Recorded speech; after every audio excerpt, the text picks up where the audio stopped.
ராஜேஷ் நீ தள்ளி வந்து நீ பதுங்க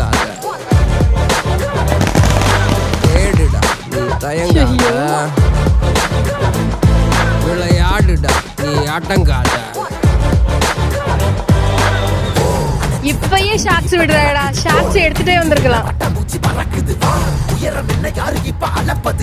நீ என்ன இப்படி தலை வைக்கிற